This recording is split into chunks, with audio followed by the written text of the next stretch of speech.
Citoyens du Badass Imperium, stoppez toutes vos activités sur le champ. Voici l'heure de PLM TV, le lore 40K en version simplifiée. Votre instant de vérité véritable calibré de la culture impériale. Très chers auditeurs malgré vous du Badass Imperium.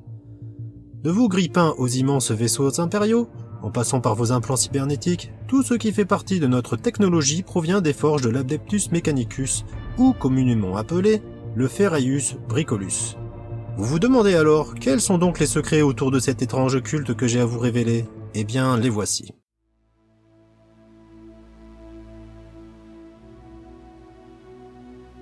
Déjà, à l'aube du 3e millénaire, tout le monde savait que Google ou Tesla finiraient un jour par partir en cacahuète. Et ça a vraiment commencé avec cette histoire de colonisation de Mars, lorsqu'un certain Elon Musk envoya les premiers colons en déclenchant le départ de la fusée en disant « Ok Google !»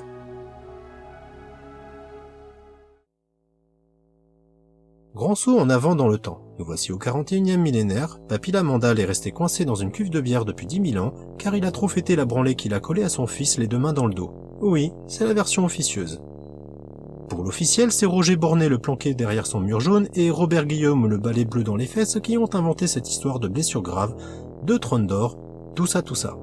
Sachez que je prends des risques inconsidérés à vous raconter cela, chers auditeurs.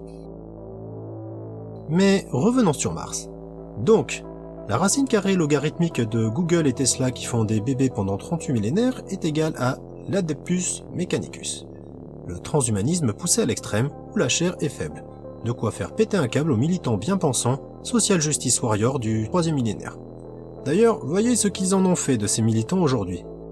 0 1 0 0 1 1 0 1 0 0 0 1 0 1 0 0 0 1 1 1 0 0 1 1 1 0 La contestation, mes chers auditeurs, n'est plus qu'une légende dans le Badass Imperium. Selon les adeptes du culte, toute action nécessitant l'usage d'une machine quelconque doit au préalable commencer par une prière. Imaginez-vous le bordel si vous êtes derrière un de ces adeptes qui fait des prières chaque fois qu'il prend l'ascenseur, doit payer au péage ou au distributeur automatique. Je vous promets que les files d'attente devant les supermarchés liées à une certaine épidémie du début du 3e millénaire, ce n'est rien comparé à celles devant les machines à café de Mars. Si vous vous demandez pourquoi les mondes forges sont aussi prolifiques, c'est parce qu'ils ont conservé la même méthode de production qu'au 2e millénaire, en exploitant des petits-enfants. Sauf qu'au 41e millénaire, il y a même une chaîne de production de petits-enfants avec des poules augmentées qui pondent cette main-d'œuvre clonée, efficace et bon marché. Et oui, chers auditeurs, c'est moche le bricolome.